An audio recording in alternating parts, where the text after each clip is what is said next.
व उआदी मन यकफुरु अशहदु अन ला इलाहा इल्लल्लाह वहदहु ला शरीका लहु व अशहदु अन्ना मुहम्मदन अब्दुहु व रसूलुहु अरसलहु बिल हुदा व दीनिल हक़्क़ि व नूरि वल मौइज़ति अला फ़तरति मिनर रसूल व क़िल्लति मिनल इल्म व दलालति मिनन नास व दुनवी मिनस साअति व क़ुर्बि मिनल अजल। हुज़ूर फरमाते हैं कि तमाम तारीफ़ उस अल्लाह ताला के लिए, मैं उसी की हम्द करता हूँ, उसी से मदद मांगता हूँ, उसी से मग़फ़िरत चाहता हूँ, वही हिदायत देता है। मैं कुफ्र नहीं करता और जो कुफ्र करता है मैं उसका दुश्मन हूँ। मैं गवाही देता हूँ कि अल्लाह के सिवा माबूद नहीं और मोहम्मद सल्लल्लाहु तआला अलैहि वसल्लम उसके बंदे और रसूल हैं। अरसलहु बिल हुदा व दीनिल हक़्क़ि व नूरि वल मौइज़ति अला फ़तरति मिनर रसूल। अल्लाह तबारक व तआला ने उनको उस वक्त रसूल बना करके भेजा जब रसूलों का आना बंद हो चुका था। हज़रत ईसा रूहुल्लाह और हमारे नबी में 500 साल की मसाफत है। 500 साल तक जो है इस ज़मीन पर कोई नबी व रसूल नहीं। नतीजा क्या हुआ था? क़िल्लति मिनल इल्म व दलालति मिनन नास। जब नबी और रसूल का आना बंद हो चुका था तो इल्म कम हो चुका था, लोग गुमराह हो चुके थे। उस वक्त अल्लाह तबारक व तआला ने उन्हें रसूल बना करके भेजा। और क्या दे करके भेजा? वो हिदायत लेकर के आए, वो नूर लेकर के आए और अच्छी नसीहत लेकर के आए। और क़यामत करीब है, मौत का वक्त करीब है। दूसरे अंबिया के मुकाबले में हमारे नबी और क़यामत के ज़माने में बहुत ही नज़दीकी है, तब वो रसूल बना करके भेजे गए। अब हुजूर आगे फरमाते हैं, अय्युहन्नास मन युतिइल्लाह व रसूलहु फ़क़द रशदा व मन यअसिहिमा फ़क़द गवा व फ़र्रत व दल्ल दलालन बईदा। ऐ लोगो, जिसने अल्लाह रसूल का कहा माना उसने हिदायत पाई, उसने कामयाबी पाई। और जिसने अल्लाह रसूल का कहा नहीं माना वो गुमराह हुआ, वो दूर भटक गया और वो गुमराही में बहुत दूर निकल गया। हकीकत में हमें अल्लाह तबारक व तआला ने दुनिया में जो भेजा है तो जाहिरी बात है, पहले मैं एक 3 सवाल आपसे कर लूँ जो कुरान ने 27वें पारे में किए हैं। अम खुलिकू मिन गैरि शैइन अम हुमुल खालिकून अम खलक़ुस समावाति वल अर्द। क्या अल्लाह फरमाता है कि इंसान खुद ब खुद पैदा हो गया है? क्या इंसान अपने आप का खुद पैदा करने वाला है? क्या ज़मीन व आसमान का बनाने वाला इंसान है? ये 3 सवाल 27वें पारे में है सूरह तूर में, और तीनों का जवाब भी कुरान में है। पहले 2 का जवाब है सूरह दहर में। अल्लाह फरमाता है, हल अता अलल इंसान हीन मिनद दहर लम यकुन शैअन मज़कूरा इन्ना खलक़नल इंसाना मिन नुतफ़तिन। इंसान, तुझे तेरी कहानी ना बताएं कि एक ज़माना था तू कुछ भी नहीं था, हमने इंसान को नापाक कतरे से पैदा किया। पता चला कि हम सब का पैदा करने वाला अल्लाह है। क्या ज़मीन व आसमान को इंसान ने पैदा किया? अल्लाह पूछता है। तो इसका जवाब भी अल्लाह ताला ने 26वें पारे में दिया, वलक़द ख़लक़नस समावाति वल अर्द वमा बैनहुमा फ़ी सित्तति अय्याम। यकीनन ज़मीन और आसमान और उसके दरमियानी चीज़ों को हमने 6 दिनों के अंदाजे में पैदा फरमाया। पता ये चला सारी चीज़ों का पैदा करने वाला भी अल्लाह है। अब जब सवाल भी कुरान में है, जवाब भी कुरान में है, तो फिर पूछने का मकसद क्या?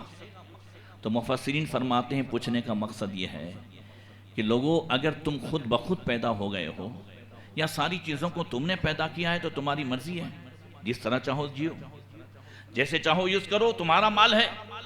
फिर शराब और शरबत में कोई फर्क नहीं, फिर निकाह और जिना में कोई तमीज नहीं, फिर सूद, इंटरेस्ट, ब्याज और बिजनेस में कोई फर्क नहीं, फिर हलाल और हराम में कोई तमीज नहीं। और अगर ये यकीन है कि सारी चीज़ों का पैदा करने वाला भी अल्लाह है, तुम्हारा भी पैदा करने वाला अल्लाह है, तो तुम्हें दुनिया में अपनी मर्जी से नहीं जीना है, सारी चीज़ें अपनी मर्जी से यूज़ नहीं करनी है। तो मौला किसकी मर्जी से? कहा मेरी मर्जी से। तेरी मर्जी क्या है? कहा मा आताकुमुर रसूल फखुज़ू व मा नहाकुम अन्हु फंतहू। मेरा रसूल जो दे वो ले लो, जिससे रोके उससे रुक जाओ। अब रसूल फरमाते हैं कि जिसने अल्लाह रसूल का कहा माना है वो कामयाब होगा। हम कुरान जब उठाते हैं तो जितनी कौमों पे अजाब आए हैं वो रसूल की नाफरमानी ही से आए हैं। बोलो आए कि नहीं आए? कौम नूह पे जो अजाब आया, कौम आद पे आया, कौम समूद पे आया, फिरौनियों पे आया, बनी इसराइल पे आया, ये सारे अजाब जो है वो किसी पर पानी का तूफान आया, किसी पर जलजला आया, किसी पर आंधी आई, ये सारे अजाब। और कुछ अजाब ऐसे हैं कि जिसमें हम मुब्तला भी हैं तो हमें पता नहीं है। और वो अजाब क्या है? वो ये है कि जब बंदा अल्लाह रसूल की नाफरमानी करता है तो अल्लाह तबारक व तआला उस पर सख्त और दुश्मन हुकूमत करने वाला मुकर्रर कर देता है, सताने वाला हाकिम मुकर्रर कर देता है। देखिए हदीस सुनिए, ये हदीस कुदसी है। हजरत अबू दर्दा कहते हैं कि नबी करीम सल्लल्लाहु अलैहि वसल्लम ने फरमाया, हुजूर फरमाते हैं कि अल्लाह फरमाता है, इन्नी अनल्लाह ला इलाहा इल्ला अना मालिकुल मुल्क व मलिकुल मुल्क व कुलुबुल मुल्क बियदी। मैं ही अल्लाह हूं, मेरे सिवा कोई माबूद नहीं, मैं ही बादशाह हूं। अल्लाह फरमाता है और मैं बादशाहों का बादशाह हूं, सारे बादशाहों के दिल मेरे दस्ते कुदरत में है। इन्नल इबाद इज़ा अताउनी हव्वलतु कुलूब मुलुकिहिम बिर्रफ़ति वर्रहमा। अगर मेरे बंदे मेरा और मेरे रसूल का कहा माने तो मैं इन बादशाहों को उनके लिए रहम दिल कर देता हूं, ये इनके साथ अच्छा सलूक करते हैं। व इन्नल इबाद इज़ा असौनी हव्वलतु कुलूब मुलुकिहिम बिस्सख्ति वन्नक़मा। और अगर मेरे जो है बंदे मेरा और मेरे महबूब का, मेरे रसूलों का कहा न माने तो मैं उन बादशाहों को उनके लिए सख्त दिल करता हूं। फशामुहुम सूअल अज़ाब, वो उन्हें तरह तरह का अजाब देते हैं, वो उन्हें तरह तरह की सख्ती करते हैं। सख्ती सिर्फ मार से ही नहीं होती है बल्कि ये तरह तरह के टैक्स भी अजाब है। आज हमारा हर जगह जीना, ये जो दुभर हो गया है, ये भी अजाब है। अल्लाह फरमाता है फिर तुम जो है फशामुहुम सूअल अज़ाब ला तशगुलू अनफुसकुम बिद्दुआइ अलल मुलूक वलाकिन इशगुलू अनफुसकुम बिज़्ज़िक्रि वत्तज़र्रुइ अख्फिकुम मुलूककुम। अल्लाह फरमाता है ऐसे ज़माने में तुम उन हाकिमों के खिलाफ बद्दुआ करके टाइम वेस्ट मत करो। समझ रहे हैं? बद्दुआ इसमें ये हो जाए, इन दोनों में कीड़े पड़ जाएं, ये दोनों मर जाएं, इस तरह अल्लाह फरमाता है बद्दुआ करने से कुछ नहीं होगा, इसलिए कि तुम्हारे आमाल की वजह से ऐसे हाकिम आए हैं। किस तारीख का कौन सा रिजल्ट आएगा वो बात की बात है। 1400 साल पहले हमारे नबी ने रिजल्ट दिया है, आमालुकुम उम्मालुकुम, तुम्हारे जैसे आमाल होंगे वैसे ही हुकूमत करने वाले होंगे। ऐसी सूरत में करना क्या है? तो फरमाया वलाकिन इशगुलू अनफुसकुम बिज़्ज़िक्रि वत्तज़र्रुइ। अब तुम्हारे पास एक ही सूरत है कि उस जमाने में भी मुझे याद करो, तौबा व इस्तिग़फ़ार करो, अपने गुनाहों से तौबा करो। अख्फिकुम मुलूककुम, इन्हीं बादशाहों को तुम्हारे लिए नरम दिल कर दूंगा। तो अर्ज़ ये कर रहा था कि नबी ने फरमाया उसी खुतबे में कि जिसने अल्लाह रसूल का कहा माना उसने कामयाबी पाई। आगे फरमाया ऊसीकुम बितक़वल्लाह फ़इन्ना खैरा मा औसा बिहिल मुस्लिमुल मुस्लिम अन युहद्द अला अम्रिल आखिरा व यअमुरहु बितक़वल्लाह व हज़रु मा हज़रकुमुल्लाहु मिन नफ्सी ला अफ़ज़ल मिन ज़ालिका नसीहा व ला अफ़ज़ल मिन ज़ालिका ज़िक्रा। नबी ने फरमाया ऐ लोगों में तुम्हें अल्लाह से डरने की वसीयत करता हूँ।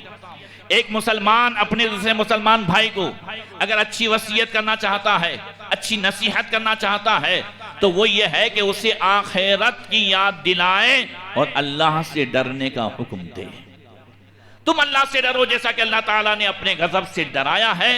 यही सबसे अफजल नसीहत है और यही सबसे अफजल याद दहानी है।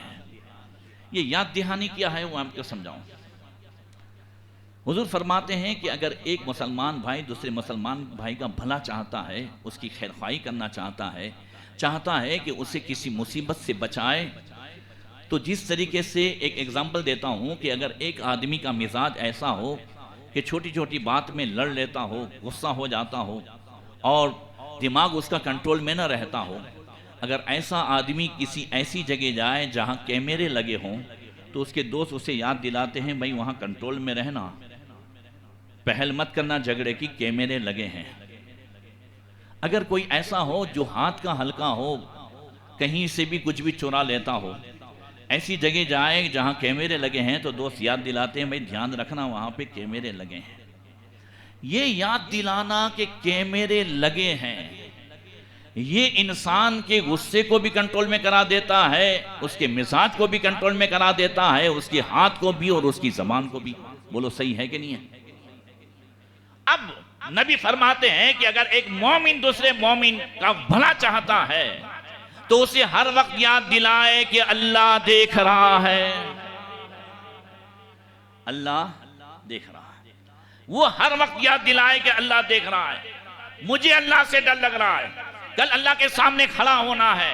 ये याद दिलाना बंदे को जो है हर तरह से गुनाहों से भी बचा लेता है और नेकियां भी करा लेता है। नेकियों में भी सुस्ती नहीं होती जब ये ख्याल आ जाता है कि अल्लाह देख रहा है और अल्लाह के सामने खड़ा होना है। देखिए किताब तवाबीन में है कि इन्ना कस्साबन वला बिजारियतिन लिबाज़ जिरानिही फ़अरसला अहलुहा फ़ी हाजतिन इला क़रयतिन लहुम उख़रा। बनी इसराइल में एक कसाई अपने पड़ोस की लड़की से जो है वो मोहब्बत कर बैठा। अब रात ने दिन जो है उसकी याद में हमेशा तड़पता रहता, कब मौका मिले, कब मैं इजहार करूं, कब मैं जो है इससे बात करूं। एक दिन घर वालों ने उस लड़की को दूसरे गांव भेजा। फतबियाहा वरावदा अन नफ्सी, ये भी पीछे पीछे हो गया और एक जगह मौका पाकर के उसने कहा कि मैं बहुत तड़प रहा हूँ, कई दिनों से तुम्हें चाहता हूँ, फना फना, बस ऐसी बातें करने लगा। लड़की क्या कहती है? लड़की कहती है फ़क़ालत ला तफ़अल इन्ना अशद्दु हुब्बन लका मिनका ली वलाकिन्नी अख़ाफ़ुल्लाह।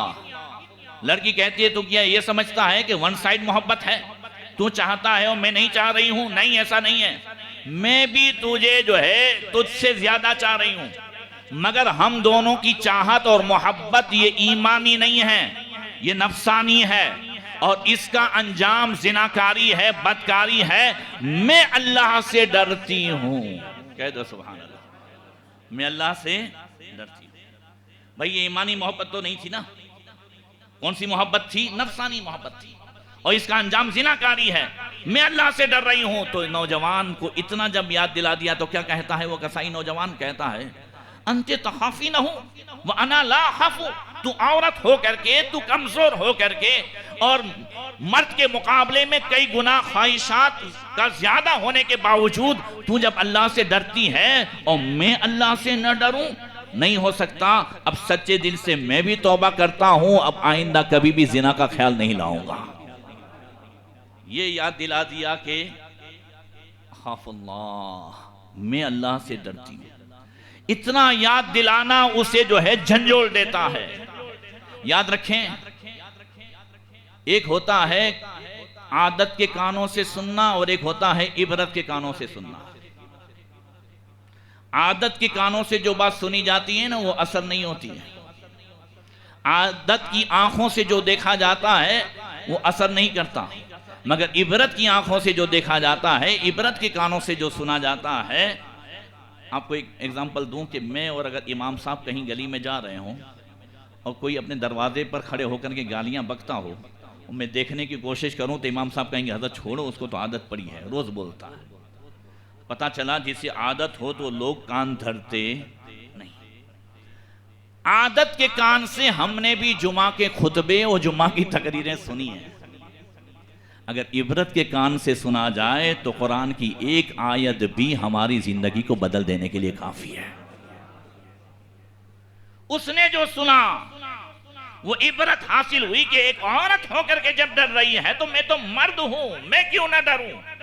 बस सच्चे दिल से तौबा की और इधर तौबा करना था और इधर इम्तिहान में मुब्तला हुआ। सच्चाई का रास्ता इख्तियार करेंगे तभी आजमाइश होगी। अलिफ लाम मीम हसीबन नास अन युतरकू यक़ूलू आमन्ना वहुम ला युफ्तनून। अल्लाह 20वें पारे में फरमाता है, क्या ये समझते हो कि कलमा पढ़ करके छोड़ दिए जाओगे और आजमाए नहीं जाओगे? नहीं, ईमान जब इख्तियार करोगे, सच्चा रास्ता इख्तियार करोगे, तभी आजमाए जाओगे। इसने तौबा की और आजमाइश ये हुई कि फ़असाबहुल आतश हत्ता कादा यनक़तिउ नुक़हु, वो इतना प्यासा हुआ कि बिल्कुल जो है मरने के करीब हो गया। रास्ते में धूप थी, गर्मी थी और हर तरफ कहीं साया नहीं, हर तरफ से धूप आ रही थी। ये प्यासा हुआ, यहाँ तक कि ज़मीन पे लेट गया और पाँव जो है घसीटने लगा। फ़इज़ा हुआ रसूलुम मिबाद अंबियाए बनी इसराइल फ़सअलहु मा लका, वहीं से बनी इसराइल के अंबिया में से एक नबी का सहाबी वहां से उनका गुजर हुआ। उन्होंने देखा आदमी पाँव घसीट रहा है, पूछा क्या मामला है, क्यों तू जो है इस तरीके से परेशान है। वो कहता है अल अतश, अरे प्यास लगी है, प्यास लगी है।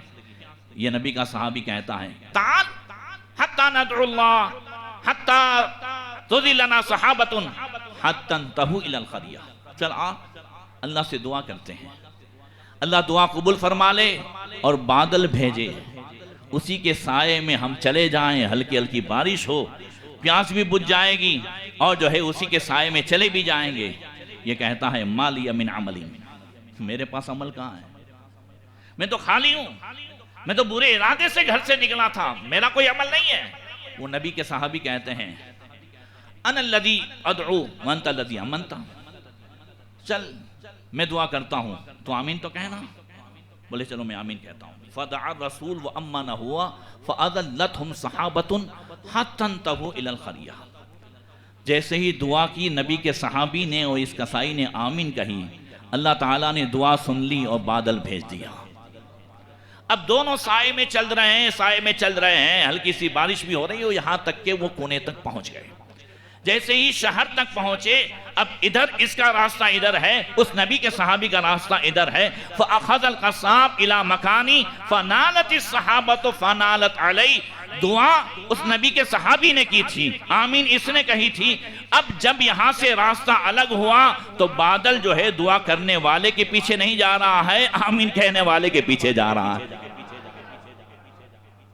फरजा रसूल, वो नबी का सहाबी जो है वो वापस आया, कहने लगा ज़ामता अन्ना लैसा लका अमलुन व अनल्लज़ी दाउतु व अंतल्लज़ी अमनता फ़अज़ल्लतना सहाबतुन सुम्मा तबिअतका अख़बिरनी बिमा अमरुका, क्या मामला है तेरा, तू तो कह रहा था तेरे पास अमल ही नहीं है, तूने कुछ किया ही नहीं है, तो फिर दुआ मैंने की है तो बादल मेरे साथ चलना चाहिए, तो बादल तेरे साथ जा रहा है, तू अपना किस्सा बता, मामला क्या है। तो उसने बताया भाई मैं तो जो है जिनाकारी की नीयत से निकला था, मगर सच्चे दिल से तौबा करके जा रहा हूँ, बस उसके सिवा मेरे पास कोई अमल नहीं है। तो वो नबी के सहाबी कहते हैं हाँ अत्ताइबु इलल्लाहि बिमकानिन लैसा अहद मिनन नासि बिमकानी, अल्लाह की बारगाह में तौबा करने वाले का जो मकाम है वो किसी का मकाम नहीं हो सकता है। अल्लाहु अकबर। देखें आपने सुना है मगर याद दिला देता हूँ, सिलसिले चिश्तिया में सैयद सादात मौलाए कायनात के बाद जो खलीफा हैं इमाम ख्वाजा हसन बसरी हैं और उनके खलीफा हैं हज़रत ख्वाजा हबीब अजमी। बगदाद शरीफ में हज़रत मारूफ करखी के रोड के सामने की साइड में आपका मज़ार है हज़रत ख्वाजा हबीब अजमी। बहुत बड़े व्याजखोर थे, इतना ज़्यादा वो इंटरेस्ट लेते थे कि कभी भी एक पैसा अपना असली पैसे से कभी घर में कुछ खाते पीते नहीं थे, बस जो ब्याज से जो सूद से पैसा आए उसी से उनका घर चलता था। एक दिन चले गए जहाँ जो है सूद से पैसा दिया था, घर में मर्द नहीं था, औरत थी, कहा भाई महीना पूरा हुआ है, मंथ हुआ है, बुलाओ। बोले कुछ भी नहीं है। बोले कुछ भी नहीं, घर है तो कुछ तो होगा। बोले ये सीरी पाए है, सीरी पाए समझते हो ना, सीरी पाए हैं, वो भी उठा लाए और जाकर के बीवी को दिया। बोले ये कहाँ से लाए? बीवी को भी मालूम था कि कभी खरीद कर दुलाते नहीं हैं। बोले फलां के घर गया था अपनी जो है किस्त लेने के लिए, मगर उसके पास नहीं था तो मैं ले आया। बीवी कहती है किसी का खाना उठा करके लाते हो? सूदख्वार के दिल में रहम नहीं होता। बात समझ में आ रही है ना? सूदख्वार के दिल में रहम नहीं। और याद रखें अल्लाह के रसूल सल्लल्लाहु अलैहि वसल्लम ने फरमाया कि सूद का एक दिरहम माँ से 36 मर्तबा जिना करने से भी ज्यादा गुनाह रखता है। आज ये कौम जो ज़्यादातर मुब्तला हो रही है अज़ाबों में, उसमें एक सूरत ये भी है जो बुखारी शरीफ की हदीस है, अल्लाह के रसूल ने फरमाया याती अलन्नासी ज़मानुन लम यबका अहदुम मिन बुखारी। हुज़ूर ने फरमाया ऐसा ज़माना आएगा कि कोई भी लम यबका अहदुन याकुलु रिबा, कोई भी नहीं होगा जो सूद खाने से बचे, और अगर सूद नहीं खाता होगा तो फिर फ़असाबहु मिन बुखारी, उसका कोई ना कोई हिस्सा तो उसे पहुंचता होगा। आज इतनी जो है हमारे यहाँ सारी स्कीमें निकल चुकी है कि बंदा किसी न किसी सूरत में फंस जा रहा है। कौम सबसे ज्यादा सूद में और जो है उसमें मुब्तला है। देखें हजरत ख्वाजा हबीब आजमी ने जैसे सीरी पाए दिए, बीवी ने पकाए, इधर पकाना था कि पूरा जो है सीरी पाया खून बन गया, ब्लड हो गया। बीवी ने बुलाया, कहा देखो ये क्या हाल है, तुम लोगों का खून चूस रहे हो, ये जो ब्याज सूद ले रहे हो खून चूस रहे हो। चोट लगी, कहा चलो आज से जो है तौबा करता हूँ, ख्वाजा हसन बसरी की मजलिस में जाऊं और सच्चे दिल से तौबा करूं। जब इससे चले, रास्ते में कुछ बच्चे खेल रहे थे, वो जमाने के बच्चे भी वैसे ही थे। एक बच्चे ने पुकार करके कहा बच्चों साइड में हो जाओ, हबीब ब्याज खोर आ रहा है, सूद खोर आ रहा है, कहीं इसकी वजह से इसका साया पड़े और हम पर भी अजाब ना आ जाए, साइड में हो जाओ। इनको और चोट लगी कि बच्चे मेरे साये से बच रहे हैं, मैं इतना बड़ा गुनहगार हूं। रोते रोते ख्वाजा हसन बसरी की बारगाह में पहुंचे, सच्चे दिल से तौबा की। हजरत ने फरमाया ऐसे ही नहीं होगा, जिसका लिया है वापस करना होगा, जितना लिया है सब वापस करो। कहा मैं सब वापस कर दूंगा, वादा किया और सच्चे दिल से तौबा करके वादा करके अब जब चले और उसी रास्ते से गुजरे, वही बच्चे खेल रहे थे और वही बच्चा जो है बुलंद आवाज से कहता है बच्चों साइड में हो जाओ, हबीब अल्लाह का वली आ रहा है, कहीं बेअदबी ना हो जाए। इन्नल्लाह युहिब्बुत तव्वाबीन, बेशक अल्लाह तौबा करने वाले को अपना महबूब बना लेता है। दोस्तों हर दरवाजा बंद होता है मगर रब का दरवाजा कभी बंद नहीं होता। क्या फरमाता अल्लाह ताला 30वें पारे में, या अय्युहल इंसान मा गर्रका बिरब्बिकल करीम, ऐ इंसान तुझे तेरे करीम रब ने किस चीज, करीम रब से तुझे किस चीज ने धोखे में डाला। तू इधर जा रहा है उधर जा रहा है, नमाज़ें छोड़ रहा है और अपनी दुनिया को संवारने के लिए हर तरह के हलाल हराम कुछ भी नहीं देखता है। किस चीज से तू धोखे में आ गया है? क्या तेरा करीम रब तेरा बुरा चाहेगा? मुझे एक जवाब बताओ, क्या कभी माँ बेटे का बुरा चाहेगी? माँ कभी बेटे का बुरा चाहेगी? हाँ या ना बोलो। माँ बेटे का बुरा चाहेगी? मगर बेटा शादी के बाद आने वाली की बातों में आकर के अब माँ से जो है शक करने लगे, माँ से लड़ने लगे। एक दिन माँ कंधे पे हाथ रख के कहती है माँ कहती है बेटा आने वाली ने तुझे गुमराह कर दिया है, धोखे में डाल दिया है। क्या तेरी माँ जो है तेरा बुरा चाहेगी? माँ कभी बुरा नहीं चाहेगी। माँ से 70 गुना कई गुना ज्यादा अल्लाह ताला बंदों पर मेहरबान है। तो क्या उसने हमें सिर्फ जुमा में नहीं 5 टाइम बुलाया तो क्या बुरा किया? उसने जो है हमारे लिए शरबत और दुनिया का पानी और हर चीज हलाल करके शराब हराम किया तो क्या बुरा किया? अल्लाह पूछ रहा है कि क्या तेरे लिए बिजनेस हलाल करके सूद को हराम किया तो क्या बुरा किया? तेरे लिए निकाह, तेरी ख्वाहिशात को हलाल में जायज करके निकाह सुन्नत बना करके इबादत बना करके जिनाकारी बदकारी को हराम किया तो क्या बुरा किया? तेरे लिए एक दूसरे की मदद जो है इबादत बना करके चोरी और धोखे को हराम किया तो क्या बुरा किया? या अय्युहल इंसान मा गर्रका बिरब्बिकल करीम, इंसान क्या तेरे करीम रब से तू भाग रहा है? तू एक मर्तबा आ तो जा, आना तेरा काम होगा, तेरी हर बिगड़ी का बनाना परवरदिगार का काम होगा। ये ख्याल, टाइम खत्म हो रहा है, ये ख्याल कि रब देख रहा है, रब की बारगाह में खड़ा होना है। अभी तो मैंने जुमा का खुतबा का जो है ये 20% ही आपको सुनाया है, कभी मौका मिला तो ये 1-2 घंटे का खुतबा है। ये ख्याल कि अल्लाह देख रहा है। और आगे अल्लाह के रसूल ने क्या फरमाया? फ़इन्न तक़वा, उसी खुतबे में, जुमा के खुतबे में, जो पीछे आ रहे हैं उनसे मैं कह रहा हूँ कि मैं नबी का जुमा का पहला खुतबा सुना रहा हूँ।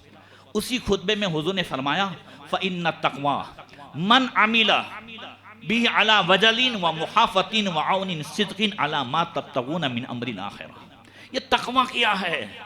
तो नबी फरमाते तकवा ये है कि तू लरस करके अल्लाह से डर करके गुनाह छोड़ दे और अमल करना शुरू कर दे, यही तकवा है। और ये चीज़ अगर तुझे मिल गई है तो आखिरत की तैयारी में अल्लाह के ताला की तरफ से सबसे बड़ी मदद मिल गई है। ये सबसे बड़ी मदद है कि तेरा दिल लरस जाए। कैसे? एक एग्जाम्पल देता हूं कि अगर एक बंदा जॉब करता हो और मान लीजिए कि सुबह 10 से शाम का 6 बजे उसका टाइम हो जॉब का, अगर 3-4 दिन लगातार उस बंदे की आंख 11 बजे खुले और 2-3 घंटे वो जॉब पे लेट पहुंचे, तो 3-4 दिन के बाद बंदा लड़ता है, कभी माँ से कभी जो है बीवी से, भाई मैं रोजाना लेट जाता हूं, आप लोग मुझे जगाते नहीं हैं, मैं सेठ को क्या मुंह दिखाऊंगा, मैं बॉस को क्या जवाब दूंगा, मुझे शर्म आती है। एक बंदा रोजाना अगर रोजाना भी नहीं 3-4 दिन लेट जाए जॉब पे तो सेठ से डर लगता है, उसे अपने बॉस के सामने खड़े होने से शर्म आती है। इसी बंदे की रोजाना फजर की नमाज कज़ा होती है, कभी ख्याल नहीं होता कि अल्लाह के सामने खड़ा होना है, क्या जवाब दूंगा। बात समझ में आ रही है मेरी बात? मैं नहीं कह रहा हूं ये मैं नहीं कह रहा हूं, ये अल्लाह पहले पारे में फरमा रहा है वस्तईनु बिस्सब्रि वस्सलाह व इन्नहा लकबीरतुन इल्ला अलल खाशिईन अल्लज़ीना यज़ुन्नूना अन्नहुम मुलाक़ू रब्बिहिम व अन्नहुम इलैहि राजिऊन। सब्र और नमाज से मदद चाहो। नमाज पढ़ना बोझ है, नमाज पढ़ना भारी है, नमाज पढ़ना बाज़ लोगों के लिए जो है सर का दर्द है, मगर ये उनके लिए है जिन्हें क़यामत का यकीन नहीं है, जिन्हें यकीन है कि अल्लाह से मिलना है, अल्लाह की बारगाह में खड़ा होना है। नमाज बोझ नहीं है, नमाज तो उसकी आदत हो जाती है। बस आखिर में इतना कि दुआ करो कि अल्लाह ताला इबादत को आदत बना दे, इबादत को क्या बना दे?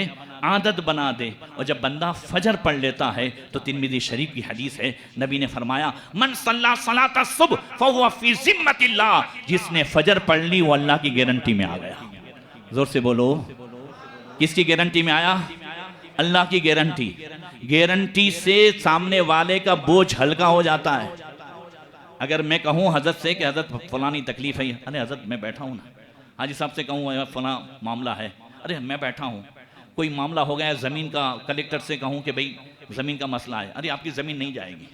कोई मसला हो गया PSI से DSP से कहूँ कि जो है मसला हो गया है, FIR नहीं होगी, आप फिक्र ना करें।